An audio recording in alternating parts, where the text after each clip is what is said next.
We got you back. Tenemos sus espaldas, les cuidamos. We got you back. Ladies and gentlemen, good evening, buenas noches to everybody. Once again, welcome to one of our programs that is organized by the Citizens Advisory Committee of Orange Walk in support of the police formation here in Orange Walk Town and District. Bienvenidos. Welcome, welcome. And tonight we have a very interesting guest who you will learn a lot from, as well as I will also. Queremos compartir algo muy importante esta noche al discutir, al hablar, a explicar algo que vivimos cada día en nuestra vida aquí en Orange Walk. Y quiero pedirles de que durante el programa, si tienen preguntas para hacer, por favor no tengan pena, llámenos. Nos pueden llamar al 666-3468. Llámenos en inglés o en español. Please feel free to call us anytime during the show itself. All right? Anything you want to know. Yep. So, before we continue, I want to present to you and introduce to you our guest. And tonight we have people who sometimes we like, sometimes we don't like. All right? Especially the drivers. And those are traffic officers. And I will present to you our invited guest from the Orange Walk Municipal Traffic Unit, Mr. Edwin Hill Jr. I will ask him to introduce himself. Mr. Edwin, please. Yes, good night, everyone. Good night, Mr. Mandy, our radio listeners, our TV viewers. My name is Mr. Edwin Hill Jr. I am the Senior Field Supervisor of the Traffic Wardens Municipal Department, right? I've served the department for a little bit over 10 years. In February, I was 10 years. I've gained a lot of experience from when I just joined. Many things I didn't know, and now I know. Many things I learned, and now I take that opportunity to share with everyone when it comes to presentations in school. I'm going to different departments. For example, we go to BSI, we do some defensive driving presentations and those sort of stuff now. So yes, with broad knowledge about traffic, and especially in our municipality. Okay. Thank you very much, Mr. Edwin. And now our second guest is a representative of the police formation here in Orange Walk from the Police Officers Traffic Section. And that I'm talking about Officer Roger Briceño. Mr. Roger, please. Good night, Mr. Valdez. Good night, our TV viewers, radio listeners. It is a privilege to be here in this space, and it is our intention to educate, inform, sensitize our citizenry of the different topics that entails when it comes in respect to the traffic laws, the road rules and regulations. And I hope that the people will be calling, asking their questions, and we will do our best to answer their questions and clear their doubts. Thank you very much. Gracias, señor oficial de policía. Thank you very much for that. Señoras y señores, las vacaciones de verano vienen muy pronto. Estamos ya a medianos de mayo, ya viene junio. Las escuelas y las escuelas secundarias se cierran, y entonces en la calle hay bastantes niños y jóvenes. ¿Okay? Eso es cuando el departamento de tráfico del municipal y de policía se ponen más activo para dar protección y seguridad a los niños, a los jóvenes que andan de vacaciones aquí en Orange Walk. Es que tengamos eso en mente, que hay que proteger a los niños, a los jóvenes y a los mayores de edad también. ¿Okay? Y necesitan saber del tráfico, qué espera. What does the police expect you to know about traffic? And what does the municipal traffic department expect you to know, especially when there is a checkpoint here and a checkpoint there by the police or by the municipal traffic people. All right? So we need to know all these things. Es un proceso que se hace y se debe de hacer para estar seguro que hay seguridad y paz en nuestra comunidad. We do not want accidents because of ignorance of the law. No accidentes, por favor. Acuérdense que hay caminantes, we have pedestrians on the streets, all right? We have people on bicycles, riding on the right side or the left side or middle. We have to know where to ride our bicycles and how to ride it. We have motorcycles. Whoosh, we have a lot of motorcycles today. And we're having a lot of accidents. We have to kind of stop and control these things, right? So we can stop having accidents, man. Then we have vehicles, small vehicles and big vehicles driven by young people, adults, and sometimes by seniors, people driving. But we need to know what to do, qué para hacer. If we do not know what to do as a driver, then we will pay the consequences, porque nos van a multar, nos van a tajar, y si no tenemos licencia o aseguro del vehículo, estamos en problema. All right? Es que le voy a preguntar a Mr. Edwin Hill que nos explique por qué tiene que estar chequeando el tráfico, por qué tiene que estar chequeando los vehículos, las motocicletas, los motociclistas, todo. ¿Por qué? ¿Qué? ¿Hay mucha gente en la calle hoy día? ¿O hay menos calles? ¿O qué? ¿Menos espacio?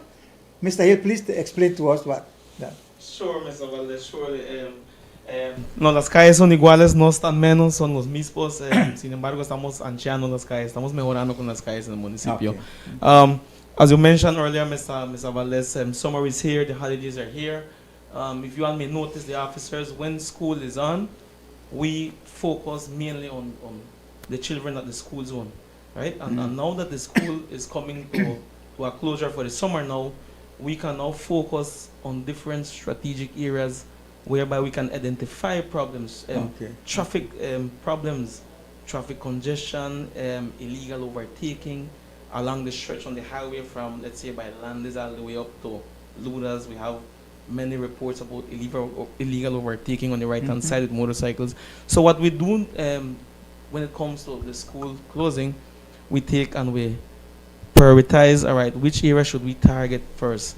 And we strategize along with the police departments, because we are no longer tied up to the schools. We can start an early vehicular checkpoint in the morning and continue all the way through, and we don't get interrupted with school. So checkpoints, we conduct vehicular checkpoints on strategic areas whereby it is advised, to all who traverse the area whereby you see us doing checkpoints, to simply just comply. Compliance is all that we ask for. When you approach a checkpoint, it is more than obvious that the officers will ask you for your driver's license. Many a times when stopping a vehicle, the driver would wait until we request for their driver's license. It's a whole thing. Sometimes the drivers would have their driver's license on the back behind the pickup, so that it holds back a lot of people, and the flow of traffic becomes less on a checkpoint. So just some tips on what we look for on a checkpoint, so that would make it easier for us to check and for you to not be detained and to be held back, right? For example, when we set checkpoints, we look for key things: driver's license, insurance, mechanical indicators.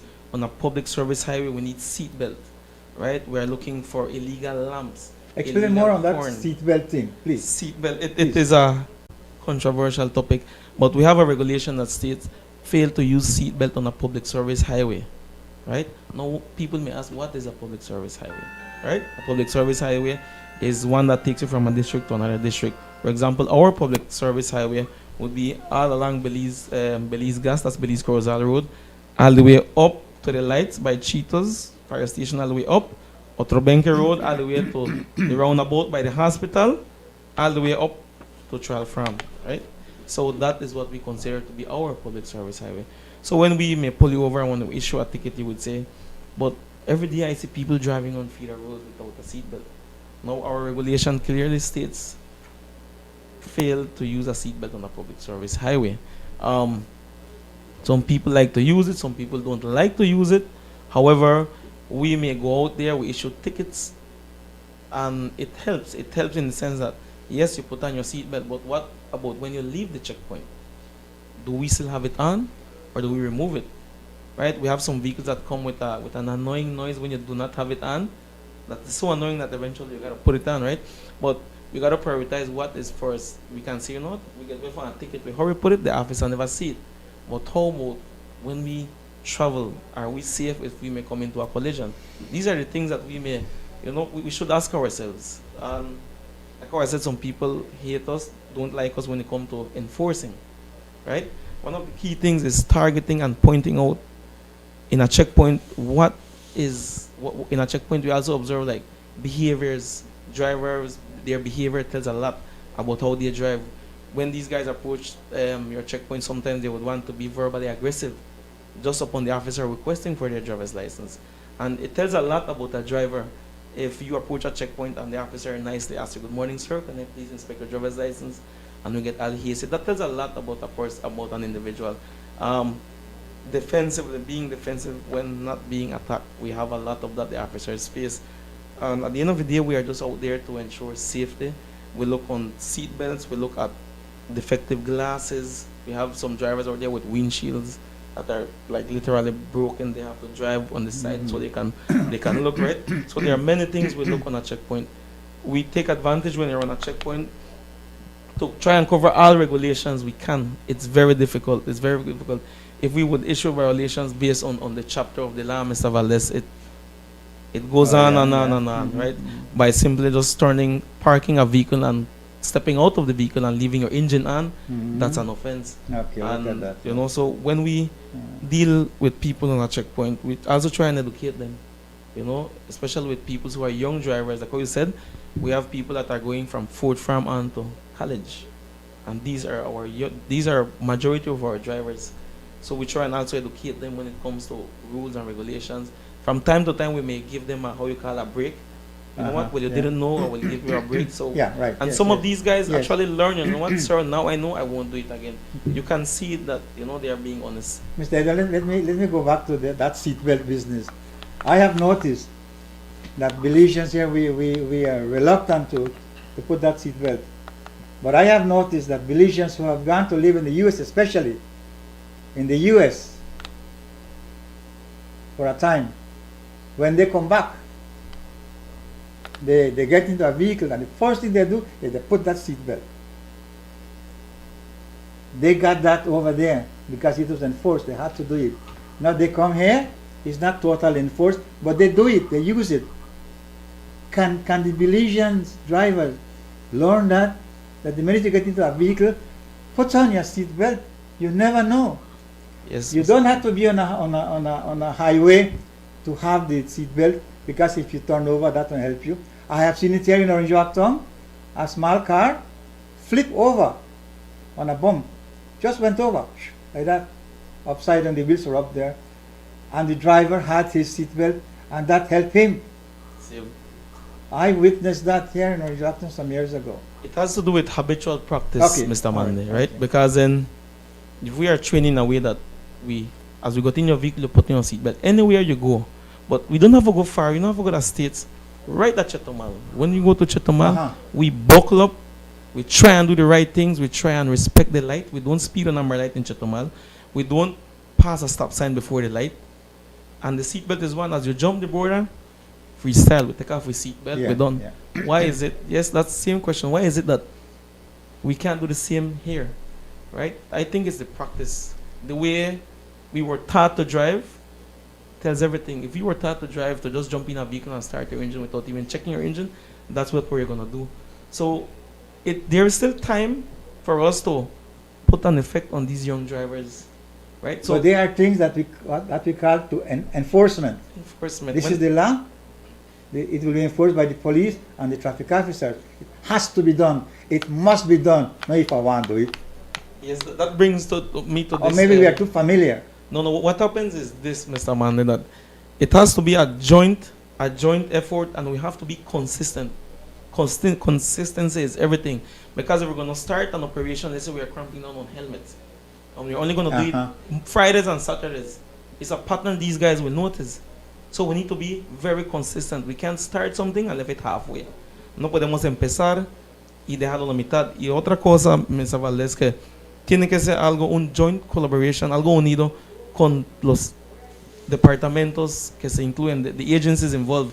We have us, the municipal transport. We have the police department, the national transport. 3 of us. But if we take, all right, only the municipality was going to issue tickets for helmet. Then we have probably, let's say, the police, you know what, we will give break.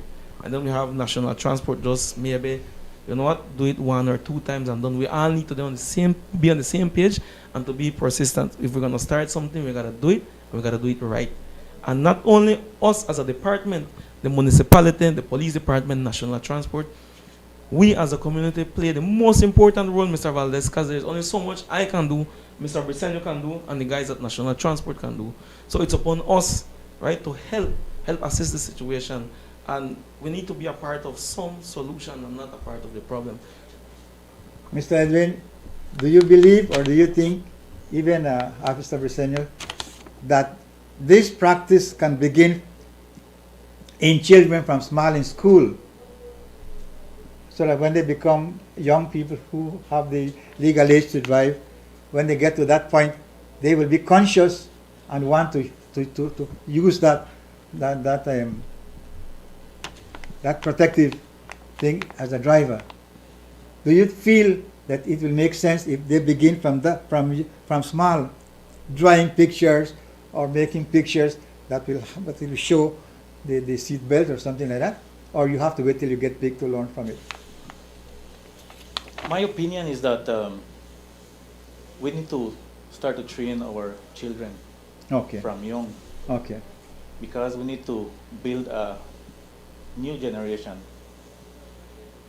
We need to teach them what we want them to learn, the good things from small, so that when they are grown-up men, they will have that different mentality.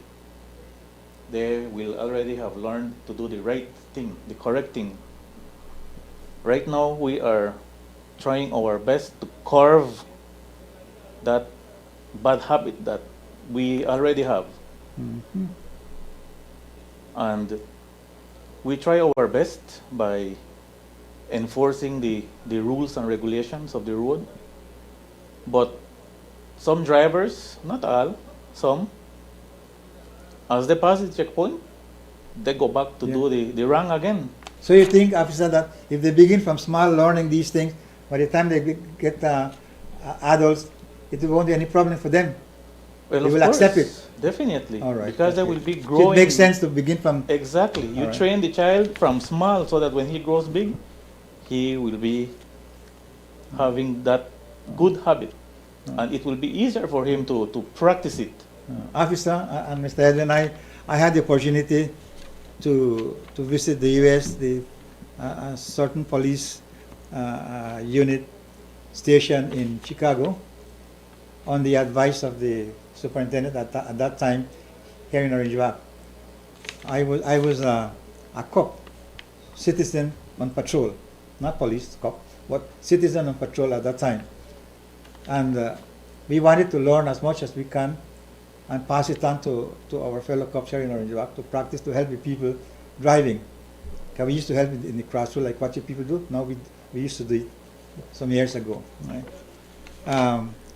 The issue to children, booklets that have pictures of drivers wearing this, or not, while the persons are driving, no drinking, you know. In Belize, we don't have that yet, but I hope probably whenever the country can or the department can afford it, to produce booklets, Belizean booklets for children to look at what they can do. All right, I got some at that time when I was out there with the police there, and it makes sense because it begins from the children there, from the small and the color, drawing, coloring these pictures that they need to know, so that when they get big, they are conscious of it already. Yeah. You grow on it. Yes. I agree, Mr. Valdez. like how you said, some of these schools in the US have that privilege, right? And I can surely say this: we as a municipality, myself personally, I'm in charge of operations and events, right? And also to go to the schools. I do presentations at all levels, Okay. from the primary and preschool level all the way to the secondary. I mean, to the primary and secondary and even the tertiary level. And it is something that, yes, it will work, because I go to the school and I see when these kids light up, when you show them, when you give a presentation to these kids about traffic. First of all, when you go to the school and you ask these kids, how many of you would like to be a driver when you grow up? You will see some with one hand, they Yeah. could lift up their foot, then lift up their foot. Yeah. When you ask them, what sort of vehicle would you like to drive? You hear one drive one bus, one drive one cycle like his dad. So everyone wants to be a driver like someone they saw. It is cool to drive a motorcycle, it is cool to drive a bus. So these guys eventually will be drivers. And what I always tell them is this: if you make it a habitual practice by simply learning how to walk on a sidewalk, learning how to respect a pedestrian ramp. If you're riding your bicycles and you see a pedestrian ramp and someone crossing, what should we do? Should we go? These kids immediately answer and say, no, we should stop. Why should we stop? Because it's Okay. a pedestrian crossing. Yeah. So I think that maybe if we would find a way how to imply it in the school's curriculum, in the primary school level, secondary school level, and the tertiary school level, because when these guys from 4th farm to 6th farm, like 16, 17, these guys are first to get their driver's license. So for the new generation, for us to create a new generation, like what Mr. Briseno said, we need to start in putting it in the, probably in the school curriculum, whereby these guys, from kids, they go learning it at a primary school level, secondary level, and you grade them on it. And eventually when these guys go and sit their written test and their driving test, trust me, they will get all good grades. Why? Because they have been learning about it from what? From preschool, all up the way up to maybe 6th form. So yes, it can be, and it if we take our time as parents, as officers, and as teachers, I know we can form a better generation of drivers, Mr. Bande. So it makes sense Of to course, it start makes sense. preparing those children Yes. to learn about the traffic rules and regulations at their level. I have Until they seen reach it. where I they're have going. seen the effective cars when we simply go to the schools and do a small presentation. I have seen how they come out and how they are excited to go about and respecting the traffic signs, and even pointing out, hey, that guy is parked on the sidewalk, he should get a ticket. And these are kids that are in Infant 1, Infant 2. Mhm. So these guys know, for those school who, are privileged. What I always tell them is that when I went to school, I didn't have traffic officers to go at our school to teach us about traffic. Mhm. So these guys are very privileged to have us there to teach us. So yes, Mr. Man, I am of the belief that yes, the way how you grow a tree, that's the way how it will flourish. Do you have any major problems, both of you, in carrying out checkpoints? Any major problems with drivers and so on, vehicles and so on? Honestly, the majority of drivers are very respectful of the police. Okay, they would stop, no? Yes. And most of them will be happy to see the police out there doing a job. Okay. Very, very few incidences has happened where the driver is mad because the police is asking for certain things there. But the majority of drivers, they do cooperate with the police and will have all their documents in order. When some drivers fail to produce probably their driver license, or it is expired already, they are given a ticket. So That is right. when the traffic people from municipal issue those tickets, where do they go and pay that fine? Where they go pay? All right. When we issue a violation, we have a municipal book, and the police would normally use a national transport book. Our tickets are paid at the town council Or to town the council? cashier. Yes. And the police, where did they go and pay? At the National Transport. Where is that? Here, right now, here in our job. Yes. Where? That is the old Sugar Board building. That street Around Public is Works? Fonseca Street, if I'm not mistaken. Oh, Fonseca. Yes. behind Old Public Works. Yes. Oh, so that's where they go and pay there. That is Yeah, right. $50 or whatever they charge. Whatever is the fine. Okay. Yeah, the only difference with the tickets that National Transport issued is that if you get a ticket in Corozal from National Transport, you can come and pay it here. You can. Yes, and each district, unlike municipal, when you get a ticket from us, you can't go and pay it anywhere else. You have to pay it here. Municipal, yes. Okay then. Okay. I'm going to ask that we take a small break right now. All right. I'm going to ask for a small break, and then we come back again. Please. Yes. Sure, Mr. Mande.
Special guest in the audience tonight, legendary record executive, Mr. Clive Davis.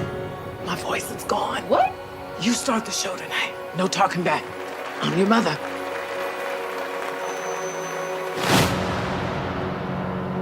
There's a boy I know. He's the one I dream of. What's your name again?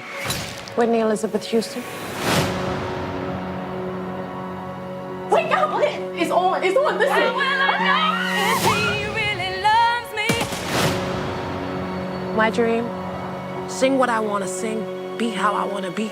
I say a prayer with every heartbeat. Reach as big an audience as I can. How will I know? Common criticism of you, your music isn't black enough. Look, I don't know how to sing black, and I don't know how to sing white either. I know how to sing.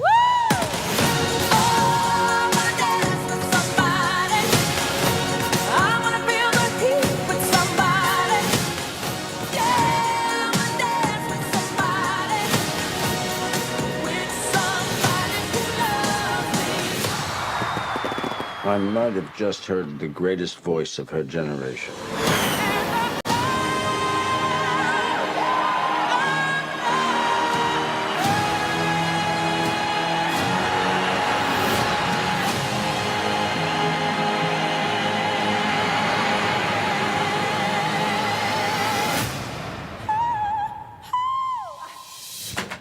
Maybe. Maybe. It's got to have a hook. A hook? Yeah.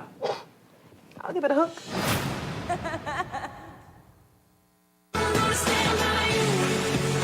I'll be your eyes till yours can't shine, and I'll be your arms, I'll be your steady satellite. And when you can't rise, well, I'll climb with you on hands and knees, 'cause I'm gonna stand by you, even if I break it down. We can find a way to break through. Come on, even if we can't find heaven, I'll walk through hell with you. Love, you're not alone.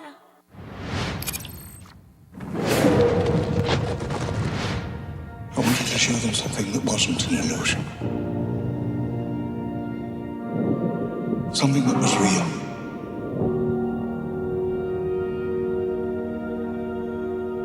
Something that they could see and touch.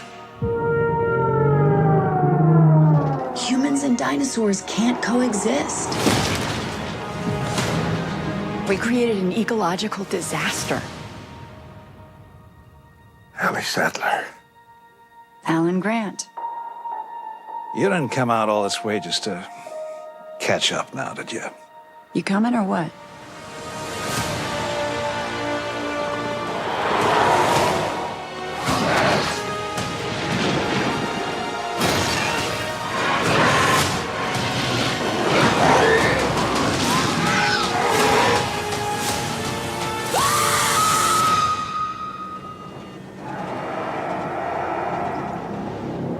That's another plane, right? Not exactly.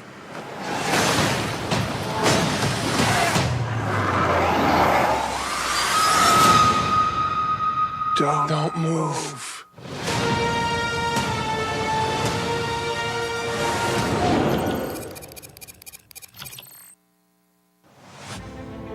Students and children are important to us. That's why Mayor Lodrick Shepherd and your Orange Walk Town Council have started the construction of a new sidewalk that starts at the gate of Muffles College and will go all the way into Tate Street, passing in front of Chapel School. This will keep children out of vehicular danger, making the area a child-friendly zone. We will continue to create infrastructure to safeguard our children. We will continue to work for you and with you because only together progress continues.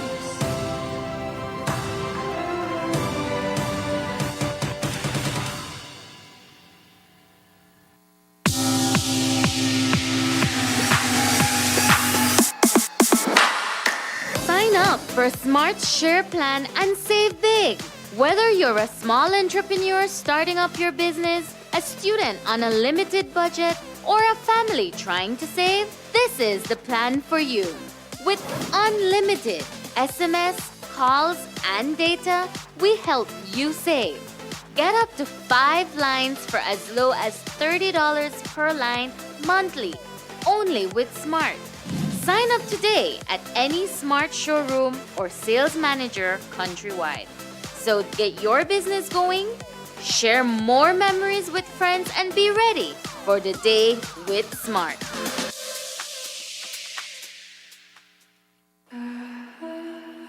Something's been bothering me a little. I have done all the things a wife is supposed to do. The house, the meals. Where is the payback?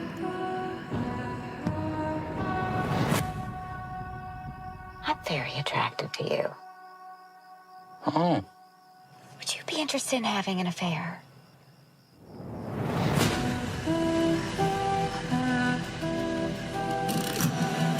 You two just looked at each other like you got a secret.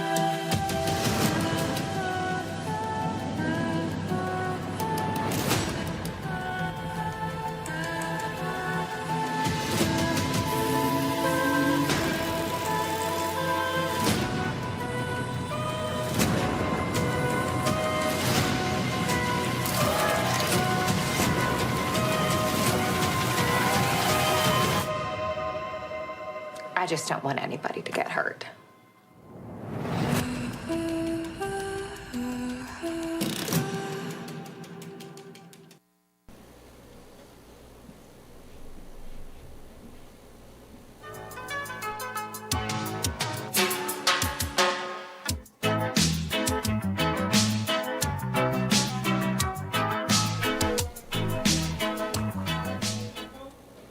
Bienvenidos otra vez. Welcome back, ladies and gentlemen, amigos, amigas. Bienvenidos otra vez a el programa que tenemos esta noche. We got you back. Welcome back again, and we continue with this topic of traffic in Orange Walk. All right. And I want to ask the officers here, how do you deal with drivers under the influence of alcohol? What do you do to know? In our case, first, Yes, as a municipality, yes. Whatever we may suspect to be drinking, we would detain, and we would call the traffic police, the right authorities, to come and do the arrest. We are two swearing special constables with power of arrest in our department, which is myself and Mr. Axel Chan, who is our team leader that also has that power of arrest when it comes to drinking and driving and insurance. Power that we didn't have before until last year. So we can now, personally, charge and prosecute these individuals. Can you suspect that somebody is under the influence of alcohol driving? Yes, there are certain gestures that you have to pay attention to. Slur speech, The smell? The aroma of alcohol The aroma coming of out of alcohol. the breath of the driver when he speaks to you, staggering. When he's driving, he is not consistent on the road. He would be zigzagging and things like that. Do you have the tester? Alcohol tester? No. What we do You is don't that we request for urine sample or blood sample. Well, most of the time they don't want to give. Well, there is a charge if the driver that is suspected to be driving, if he refuses to provide, there is a charge for that, refusing to provide a specimen for analysis. Officer, some months ago, many months ago, I think Orange Walk received tester for alcohol. I think we received 2 or something. That was in the news. I don't quite remember, but that's what I heard. That didn't work? Well, I have not seen that here in our department in Orange Walk. No? Probably somewhere else. But we do follow that procedure of taking the driver to the station, requesting for urine specimen, or if he wants to provide a blood, then we take him to the hospital and the blood is withdrawn with his consent. Do you find them cooperating with you or objecting? No, I'm not going. Well, some of them do refuse. Some of them give trouble. But many of them would cooperate with the police as well. What happens next when that is done? The person will be placed in lockdown until he is sober. And after he is sober, then he will be charged. And then bail can be granted, or he is taken to the court right away if it is permissible at the time. Officer, some years ago, here in Orange Walk, there was a group known as the PAD, Parents Against Drunk Drivers. You may have heard about that, right? It was a big attempt to discourage drivers not to be drinking while they're driving. No, it was a big program. Unfortunately, it went down. You know how things go sometimes. It went down, but the seed was planted there that you're a driver. Avoid drinking. Avoid drinking. All right, because you have people, your family, your children, whatever with you, and you under the influence, and a lot of things can happen. You lose control, have an accident. Maybe you don't get hurt, but your child or your family gets hurt. Right? So you people are very strict with that. Definitely. Drunk driving. That is right. We take into account the safety of others that can be hurt or killed because of a drunken driver. Even his own safety we look after because we don't want any fatalities to happen. Right. Even if it is him. Mm-hmm. And we do care about the people that are out there. It's about the safety of the ones driving and the ones of the pedestrians. Exactly. Like that, no? Exactly. Safety. Okay. All right. We don't want anybody to lose their life to drunken driving. Okay, so we do our best to try to curb that plague that is causing so much damage in our society. Officers, do you make any attempt to come up with a program, not every day, not every week, but now and again, of approaching the public, the drivers, to avoid driving under the influence, to discourage them, or you just left it like that? The purpose of the checkpoint is precisely for that. True? Yes. Oh, okay. Because we are looking that everybody driving are sober, and if the one that is driving is drunk, then we have to do what we have to do to prevent him from getting hurt or hurting others. Mr. Allen, do you get this here in Orange Walk, drunk drivers? Yes, we do. We do. Per day in a month, Mr. Wande. In a month, you go to the doing random patrols within town. You see vehicle parked by the China, buying any bag, going and pick up the car and take the 1, 2. You pass, you're sitting there for an hour, sometimes for 2 hours. You understand?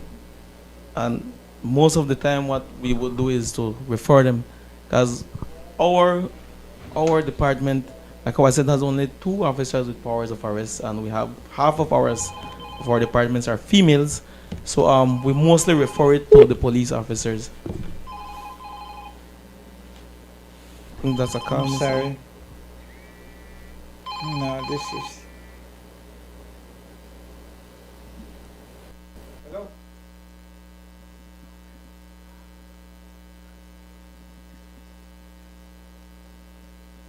Try it again, please. Try it again. He's calling, man. No, it's not open. Están llamando y no contestan. Yes, well, meanwhile, that caller Yes, calls yes, again, yes. Mr. Mande. Go Drunken ahead. driving is something that is very, right? It is something that can be prevented. I mean, if we go out, we are taking a couple beers, we have someone that can drive. Let's not be stubborn. Ven que maneje. No, yo puedo manejar. Let's not try and think we can, right? Because. Hello? Hello? Hello, go ahead, please. Good night, please. Go ahead, please. Try. All right, good night. I have 2 questions, gentlemen there of the law, right? Go ahead. Why is it that when there is an accident and there is a victim bleeding to death, and the officer says, no, you can't take this man to the hospital or I will jail you? Why do they have to let a man die when they can get the relatives that are there to take him or friends to take the guy? Another one is, they go to the schools and they talk about traffic, but they don't go outside and check the children how they are driving their bicycles on the wrong side of the road and on the wrong side of the avenues. They need to do that. Apart from going to the schools and talk, go out on the street, go out on the avenues especially. They like to go on the wrong side of the road to drive. I believe that there is where education is needed. Thank you. Thank you very much, sir. My answer. Thank you. Officer? Yes, I am going to talk. I want to answer the second question that you said about, well, not only going to the schools, right? They are only going to the schools. Yes, I must say that it is a problem when it comes to, yes, we go to the school, we tell them not to do this, not to do that, and they are out there and they're still riding contrary to traffic, especially on Liberty Avenue. I've personally seen it. I've advised them, you know what, if you are riding bicycle on this side of the road and you get knocked down, you understand you're riding contrary to traffic. And what most of them would say, you know what, I would rather ride facing the traffic so I can see an incoming vehicle.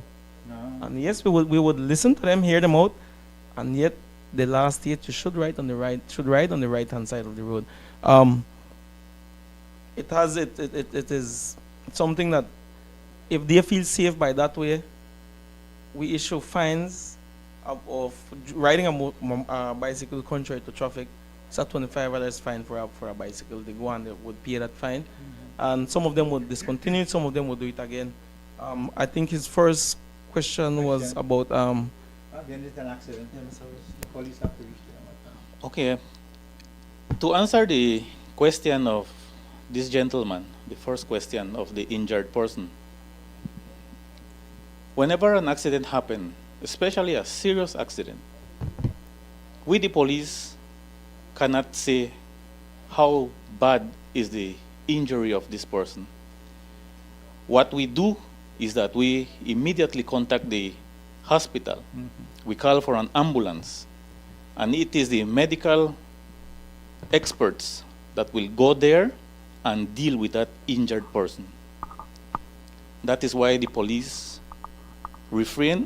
abstains from touching an injured person, because we cannot say how bad he's injured.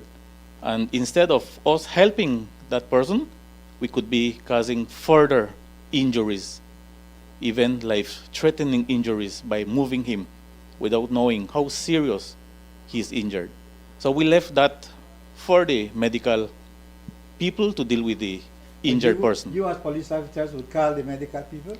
Definitely. But what if you are not around and you have friends or relatives Can they call the medical people? Of course. Okay. They can call the hospital. Okay. They call the police, and the police also get in touch with the hospital. Okay. Okay. All right. Okay. All right. Okay. Let me repeat. Excuse me, officer. Let me repeat the number to call in for anybody who would like to call in. The number is 666-3468. 666-3468. Okay? Got it? Thank you. To elaborate a little bit more Yes, on go ahead, what please, Mr. please, Briceño go ahead. said, Yes. most of the time when an accident would happen in this municipality, we would be mostly the first one. Hello? The first ones. Carla, Night, everyone. good night. I am enjoying the show, very informative and educational. Thank you. I love the topic and the information that you're giving out. Now, I'm going to share a little joke with you, but it's real. Just to break the ice, because it's serious what you're talking about. I was driving down Park Street, going towards the traffic light slowly, when I happened to glance on the Burgos shop. Don't laugh now, but it's true. What I'm saying here is true. Just to show you that people can learn. There was a little breed dog, black, very pregnant. The belly was almost touching the ground. And I look at this dog, and the dog stood right at the pedestrian crossing, looked at the traffic light. I'm telling you, this happened. And I said, please don't cross, because I don't want to mash it, right? And the dog stood there, and the light changed to red. And that little dog took his time and crossed over to the other side of the street on the pedestrian crossing. I am fascinated to this day of the intelligence of that little dog. Now, if that little dog could understand, it's time for our people to understand. The traffic light is there for safety, protection for the driver and themselves. And I want to ask drivers to really enjoy the town and drive slowly and safely. There is no reason to hurry. You know, I sit on my veranda and I know when it's 5 o'clock. Boom, boom, boom, boom, boom. And I said, my God, and I say, pray, and the children get home from school. But we need to get serious on enforcing the traffic law on people, especially in the town. I have a problem with high beam in town in the night. That's totally illegal. You do not drive with your high beam on in town. I don't know if they don't know the law, and for me, like they don't know it. Because if they knew it, it wouldn't be so consistent. It's too consistent. Like it's like they're in their yard sitting down, and they just do what they want. But let's work together, and let's make our town safer, because there's no turning back when you're in a traffic accident. Either you die, or you left crippled, or something will happen. But families hurt. And we have to think about that. It's our responsibility to take care of each other, because that's in the driving code. You drive for others, not only yourself. That's right. Correct. So, and let's get down to these motorcycles. And I won't take up too much of your time. I'm enjoying this show. And thank you very much. Good night, everyone. Thank you, no, my dear. Thank you very much for that, Carla. Thank you very much. This is Mrs. Cornejo. Okay, Mrs. Cornejo. Good hearing you. Good. Thank you. Good night. Officer, continue with, you were saying something. I think I was talking about the...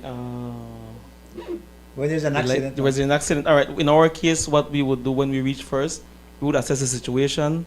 We would get clearance. Sometimes when you reach, we have people crowd up. And everyone does this. What everyone does is they take out their phone, and instead of being part of a helping team, they will just simply video. We have, sadly, we have that in Orange Walk. People they're on the phone, they're watching you there. And but what we do sometimes, the injuries are minimal. Let's say a scrape or something. Okay. The person stands up. Hey, are you okay? You want to go to the hospital? That's the first thing we ask. Are you okay? Can you go to the hospital? Do you want us to take you? depending on how the person visuals. Yes. You look, you examine. Like how the guy said, why is it that we leave them to die? And most of the time, what we do is simply to follow protocols that we know. We're not the experts. We are not the doctor. We do not know if someone has a spinal injury. For us to move that person, we try and train our officers in our department with first aid. Everyone has gotten first aid training in our department. So when it comes to minimal injuries, most of our officers know first aid. If not all of us know first aid.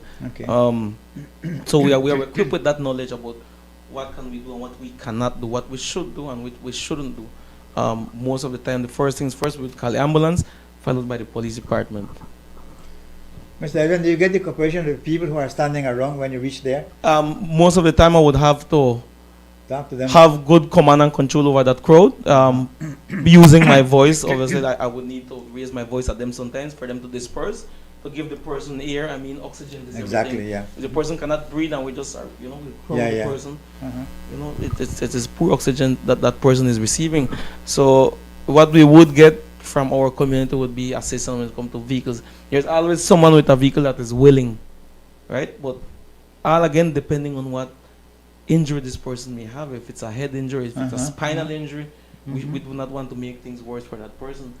So what we do is we wait on the expert. But yes, we have people cooperating, and we have people as well that just would like to take out their phone and let everyone know, hey, I'm here and this is what's happening. So that is a problem that we have in our municipality. Officer, do you find that same problem, that the people don't want to move, or do they cooperate with the police because you know the police? Some people would be there only wanting to watch what happened to the person lying on the ground, But there are a lot of people that are very concerned as to what happened to this person, if they can help, and they would offer their help. So yeah, we find a little of everything out there. I would like to take this opportunity, Mr. Valdez, since we are talking about that, there's something that always seems to bother me with. When a person is lying on the ground and we pull out a phone, let's always remember to respect that person's integrity that is down there. I mean, when you catch in a traffic accident, especially in a motorcycle, your pants tear, your blouse tear. For females, I've seen undergarments torn and lying on the ground. If we have someone videoing, I mean, it can leak out. Probably you are just doing it for, I don't know, whatever reason it may be, but let's respect that person's integrity that's down there. Because if it would be us or our loved one, we wouldn't want anyone to be videoing, our private areas, for example.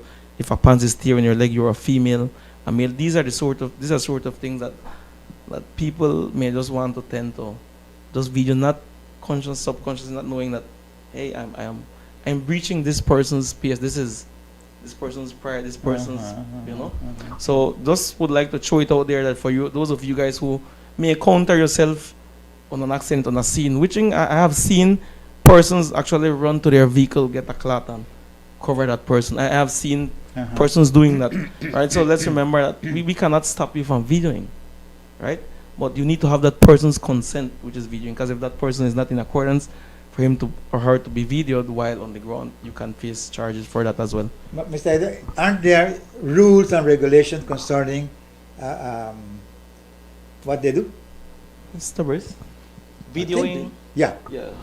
Without the consent of the person, especially injured, lying on the ground. If it is posted, I know for a fact that if you took a video of me and you're going to post that video without my consent, then I can charge you for that, right, Mr. President? Well, there is a cyber crime law that exists now, that if somebody posts something on social media right now that is denigrating you, belittling you or whatever, then you can be prosecuted now for those photos or videos, whatever that you post on social media. The people need to know that. Good night, Carla. We have another. Good night. Good night. I want to disagree with Mr. Hill.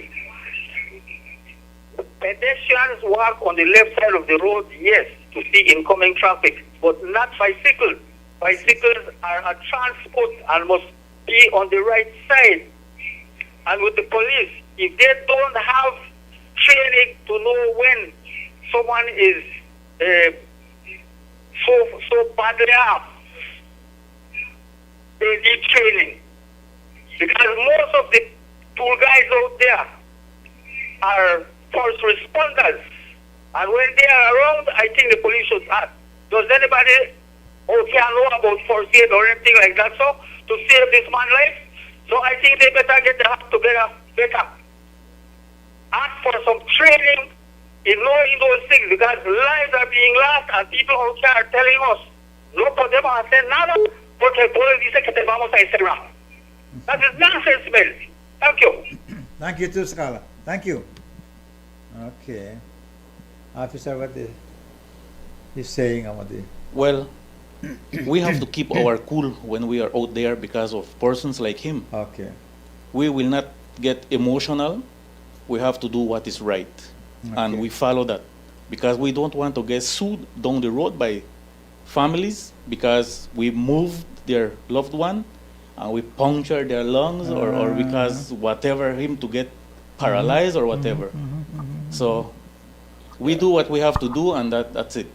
I agree with Mr. Briceño when it comes to command and control over whatever situation. We must never let our emotions interfere on making any decisions, because it's a life and death situation.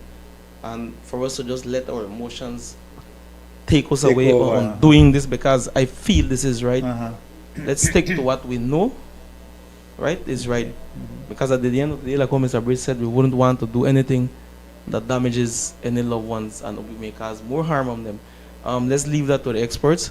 I agree with what the caller said when it comes to, hey, I'm an officer, I reach at the scene, I do not know first aid. Yes, does anyone know first aid?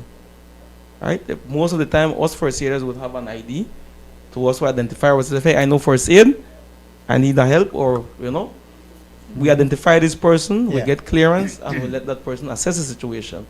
But that's, I agree to that in the totality that, yes, if you reach and you do not know first aid, you ask for assistance. Okay, then. Okay, very good. Let me ask you one more question, and after this we're going to be closing.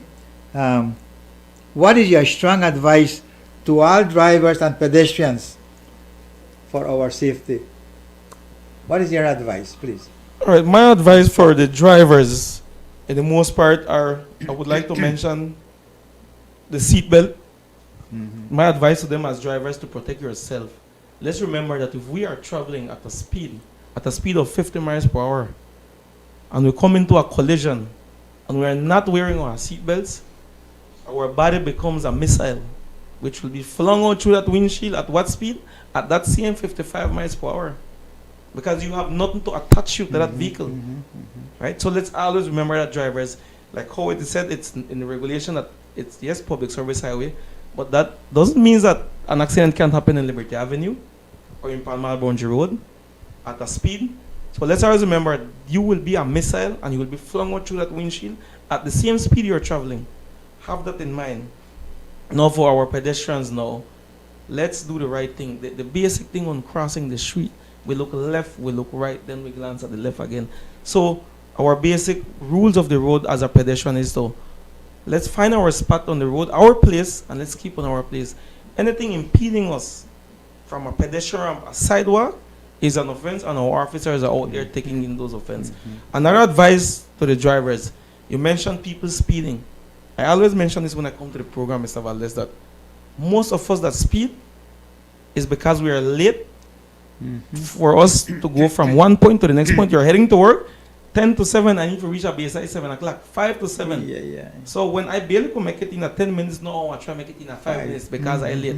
So my advice to drivers out there that are going from one point to the next point, let's wake up early, let's make time to travel. There is no need for us to be hurrying up if we make time. If we are late, we of course will be hurrying up, trying to speed, brings us back to the same thing. We meet the light, amber light, we run the amber light into the red light. Let's all remember that when you have the amber light no means apúrate porque viene the red, or hurry up because the red will come, like how we like said. Amber light means prepare to stop. And how do we prepare to stop? by putting our foot on the brakes. So that would be my strong advice to the drivers out there. Those are the main causes of accident when we're hurrying, right? We want to hurry reach to work. We want to hurry go home because we need to make supper. So let's make time so we take our time, right? And pedestrians as well. Let's remember, right? We walk contrary to traffic so we can see incoming vehicle. Okay. And our bicycle riders, let's keep on the right-hand side of the road, like what I mentioned. Probably the caller misunderstood what I said, that we do catch them, and when they voice their opinions, like, you know what, I rather face the vehicle and the vehicle be behind me. And yes, we correct them and we tell them, you know what, you need to ride. Nonetheless, you need to ride on the right-hand side of the road. That will be my advice for the drivers and pedestrians, Mr. Valdez. Thank you, Edwin. Officer, from the police point of view, what strong advice? Want to tell other drivers to be conscious when they are behind that steering wheel. You are not driving only for yourself, you drive for others. Let others be first. Put that in your mind. Let others be first. You don't have to be first all the time. Okay. So just by letting others be first, you can avoid an accident. So be safe, take your time, and with God's grace, then we will have a town free of accidents. Officer Roger Briceño, your last word before we go. I am very grateful for the time, for the space to be here so that we can inform our public, so that they can be empowered with the knowledge, and from now on, they will be better drivers. Thank you very much. Mr. Edwin, your last words, please. Yes, definitely. I would like to tell our drivers out there, that let's always remember what our younger generation see us doing, they will eventually do. So if they see us practicing good way of driving, letting it be a habitual practice to us, they will see it and they will eventually pick it up and do the right thing as well. Thank you very much. Thanks to both of you, Officer. Thank you, sir. And Edwin, thank you very much for coming and enlightening everybody concerning traffic, because summer is coming, children will be out, young people will be out. Let's protect each other. And I hope that we have a minimum of traffic accidents, a minimum, with what we can do, you as officers of traffic regulations and so on, to help the people avoid accidents. Right? Yes.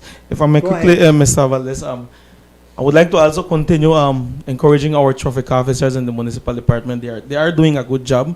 We are all out there every day, and I know at times we have our own challenges when it comes to people out there. Right? No one likes to get a ticket, but I would like to commend my team, Mr. Chan, Mr. Aksar Chan, along with the rest of the traffic department. We have about 6 females, which they are also doing a good job. Just for them to continue doing their best as they do every day, and despite the challenges we may have, we are pulling through as a team, and we are growing together as a team, and we are doing a lot better from since we just began this job. Mr. Edwin, are the female officers serious? Yes, indeed, they are serious. They are strict on their job. Yeah, they take their job very serious, and most of the time, people would confuse their strictness with them being probably too rough. But then again, it's traffic, and traffic entails lives. Yes. And do we ask ourselves, do we want to play with that? Will we want to play with someone behind a wheel, not knowing what they should do? So we take that very seriously, and our females are on a standard as any officer from the national level and the police department level when it comes to strictness and them executing their duties. Well, I'm glad about that, and congratulations to them. They are your strong arms. Yes, they deserve to be commended. Officers, no? Yes, thank you. And before we go, I want to say a big thank you to Miss Kami, Miss Kami, who is the manager here, for allowing us to be here tonight again. Thank you, Miss Kami. Gracias, many thanks for your patience. And then I want to say thanks and good night to all our friends, a todos, amigos, todos. Buenas noches. And to my family, and especially to my sister Dorita on her 79th birthday. Happy birthday. Good night. God bless you. Dios les bendiga. Thank you very, very much.